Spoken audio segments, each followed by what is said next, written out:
안녕하세요. 언제나 열정적인 하필수학입니다. 이번엔 2023년 충영고등학교 1학년 2학기 기말고사 문제를 한번 분석해 보도록 하겠습니다. 자, 이번 기말고사는 객관식 15문제에 80점, 서술형 3문제에 20점이 배분이 되어 있고요. 매년 충영고등학교는 똑같은 문항수와 똑같은 몇 점을 가지고 있기 때문에 이번 시험은 기존의 루틴과 똑같이 시험 문제가 출제가 되었다라고 보실 수가 있을 것 같습니다. 단원별로 난이도를 살펴보게 되면 함수 문제에서 그리고 경우의 수 문제에서 거의 평등하게 문제가 나온 것 같아요. 대부분 함수와 경우의 수가 문제가 나오게 되면 함수에서 문제 수가 조금 더 많기 마련인데 이번 충영고등학교 문제는 경우의 수에 조금 더 힘을 둔 것으로 보이기도 합니다. 난이도를 보게 되면 하레벨이 11문제, 중레벨이 3문제, 상문제가 4문제가 출제가 되었고요. 이 상중하 레벨을 결정할 때 사실은 저희가 난이도를 객관적으로 보기도 하지만 사실 학교 네임을 어느 정도 감안하기도 합니다. 그러니까 이 상레벨 네 문제라는 말은 진짜 손도 못 댈 만큼 어려운 문제라기보다는 충영고등학교 학생이라는 감안한다면 네 문제 정도가 어려웠다라고 말할 수 있는 것 같아요. 좀 객관적으로 말씀드린다면 이 상레벨 네 문제는 진성고, 소하고 정도 학교 문제로 간다면 한 중상 레벨의 문제로 접근할 수 있는 객관식 내에서도 조금 아이들이 충분히 건드릴 수 있는 만한 문제이긴 한데 충영고등학교가 작년과 뭐 재작년과 그런 매년 학교를 비교를 한다면 이번 시험은 작년보다는 다소 문제가 어렵게 나온 걸로 보이고 있습니다. 주요 문항들을 좀 더 살펴보도록 할까요? 자, 객관식 13번 문제와 객관식 15번 문제 이 두 문제가 이번 시험 문제에서 가장 아이들을 변별력을 기를 수 있는 문제였던 걸로 보이고요. 객관식 13번 문제는 경우의 수 문제입니다. 이 경우의 수 문제가 저 또한 수업을 하고 있는 사람이지만 수업을 하고 있는 사람 입장에서 가장 경계에 서 있는 단원입니다. 수학하에 나오는 이 경우의 수 문제는 난이도를 조금만 높이면 여기서 경우를 혹은 문항을 조금만 더 높여주게 되면 고등학교 3학년 때 배우는 확통 문제로 이어집니다. 확통 문제로 문제가 이어지고요.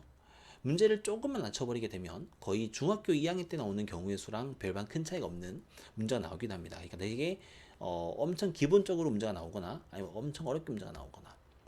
그런데 그렇기 때문에 저희 학원에서 수업을 듣고 있는 아이들한테 어떤 얘기를 하냐면 선생님께서 수업하시고 있는 선생님께서 교과서 외적인 이야기를 많이 풀어주면서 교과서 외적인 문제를 많이 풀어주게 되면 어느 정도 난이도가 있는 문제를 풀어봐야 되는 게 맞고요.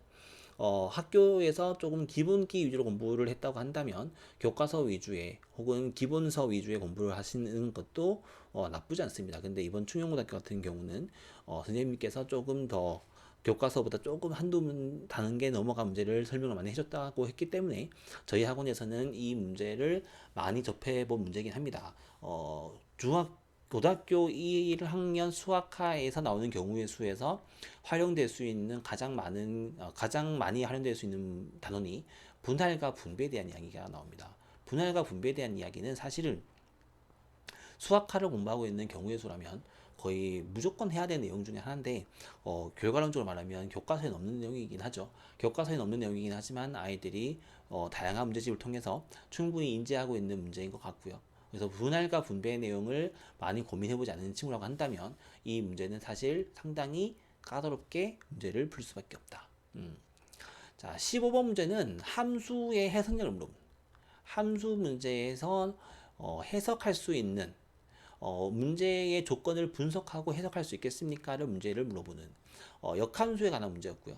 그리고 뭐 역함수에 대해서 어떤 교점과 거리를 물어보는 문제였습니다. 상당히 쉽게 접근할 수 있는 문제는 아니지만 반대로 말하면 어느 정도 난이도가 있는 문제집에서는 너무 흔하게 볼 수 있는 문제 중에 한 문제인 건 사실입니다. 그래서 문제를 어렵게 문제를 풀지 않지만 심한 문제를 많이 접해보지 않는 친구라고 한다면 다소 아이들한테 느끼기는 체감적인 느낌은 무거울 수도 있다. 그래서 이번 충영고등학교는 작년보다는 조금 더 어려워진 중상 레벨 문제로 보이고요. 두세 문제를 제외한 나머지는 기본 문제로 접근하실 수가 있을 것 같아요. 이때 말한 기본 문제를 잘 풀기 위해서는 어느 정도의 난이도를 능숙하게 하는 게 좋냐면 흔히 시중에 나와 있는 책 중에서 RPM이라는 책과 센이라는 책 있죠. 센 중에서도 한 센 B 정도의 레벨이 있죠. 이 정도의 레벨을 능숙하게 풀면은 이 정도 충영고등학교 문제에서는 한 80점 정도까지는 어느 정도 80점까지는 어느 정도 가만히 할 수 있는 이 두 교재가 아이들이 능숙해진다고 한다면 80점 정도까지는 어느 정도 수월하다라고 보실 수 있을 정도의 레벨이라고 보시면 되죠.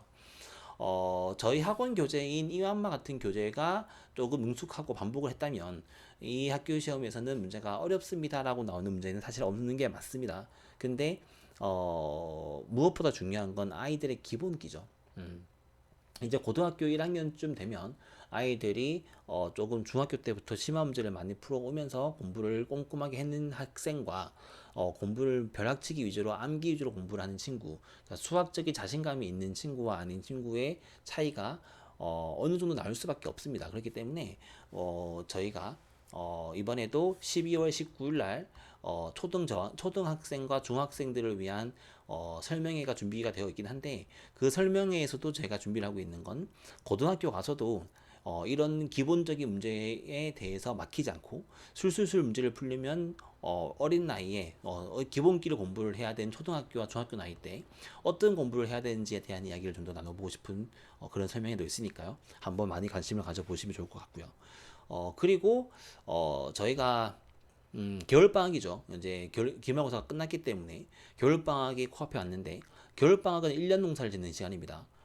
무조건 아이들한테 좀 철저한 체계적인 스케줄을 정하고 너무 가벼운 공부를 한다기보다는 아이들한테 조금 힘들더라도 버거운 공부를 해보시는 게 중요하다고 생각을 하고요. 물론 아이들마다 다르겠지만 저희 하피수학학원 같은 경우는 겨울방학 때 혹은 여름방학 때 매 방학 때마다 학생들의 성장을 위해서 많은 시간을 투자해서 공부를 시키는 그런 프로그램으로 유명하기 때문에 저희 학원 블로그라든가 인스타 등등을 참고해 보시면 저희 학원의 방학 특강 계획을 보실 수 있으니까요. 방학 특강을 많이 참고해 보시고 의미 있는 겨울 방학을 보낼 수 있는 계획을 짜보시는 게 중요하지 않을까라고 생각을 합니다.